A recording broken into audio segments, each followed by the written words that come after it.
Modicare morning. എൻ്റെ പേര് സുനിത. ഞാൻ ഒരു വർഷത്തോളമായി മോഡിക്കെയറിൽ ജോയിൻ ചെയ്തിട്ട് എനിക്ക് 6 മാസത്തിന് ശേഷം എനിക്ക് 2200 രൂപയുടെ ഫ്രീ പ്രോഡക്റ്റ് കിട്ടിയിരുന്നു.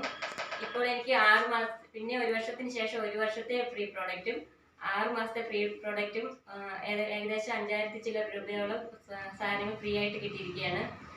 അതിൽ എനിക്ക് ഏറ്റവും ഇഷ്ടപ്പെട്ട പ്രോഡക്റ്റ് എന്ന് വെച്ചാൽ മോഡിക്കെയർ എൻവൈറോൺ ചിപ്പ്. ഇത് നമ്മുടെ വീട്ടിൽ നിന്ന് എനിക്കറിയാം, എല്ലാ കുട്ടികളാണ് അധികവും നമ്മുടെ വീട്ടിലുള്ള ഫോൺ യൂസ് ചെയ്യാറുള്ളത്. അപ്പോൾ ഈ ഫോണിൽ നിന്ന് വരുന്ന റേഡിയേഷനെ പറ്റി പല ആളുകൾക്കും ധാരണയുണ്ടാവില്ല. എന്നാൽ അത് എത്രമാത്രം ശരീരത്തിന് ദോഷം ചെയ്യുന്നുണ്ടെന്ന് എല്ലാവർക്കും അറിയാം. ഈ എൻവൈറോൺ ചിപ്പ് നമ്മുടെ ഫോണിൽ ഘടിപ്പിക്കുമ്പോൾ ആ റേഡിയേഷനെ ഒരു പരിധിവരെ തടയുവാനുള്ള ശേഷി ഇതിനുണ്ട്. അപ്പോൾ എനിക്ക് ഈ ഫ്രീ പ്രോഡക്റ്റ് മൂലം ഇത് സ്വന്തമാക്കുവാൻ കഴിഞ്ഞു. അത് മോഡിക്കെയറിലല്ലാതെ വേറൊന്നും നമുക്ക് വേറൊരു സ്ഥലത്ത് നമുക്ക് അങ്ങനെ ഫ്രീ ആയിട്ട് കിട്ടാൻ സാധ്യതയില്ല. അപ്പോൾ ഈ മോഡിക്കെയറിൻ്റെ ഭാഗമായി തീർന്നതിന് ഞാൻ ഒരുപാട് അഭിമാനിക്കുന്നു. അതിനും നിങ്ങളും ഈ ഒരു സംരംഭം മനസ്സിലാക്കി ഈ മോഡിക്കെയറിൽ ജോയിൻ ചെയ്യാൻ ഞാൻ എല്ലാവരെയും ആഹ്വാനം ചെയ്യുന്നു. Okay, thank you.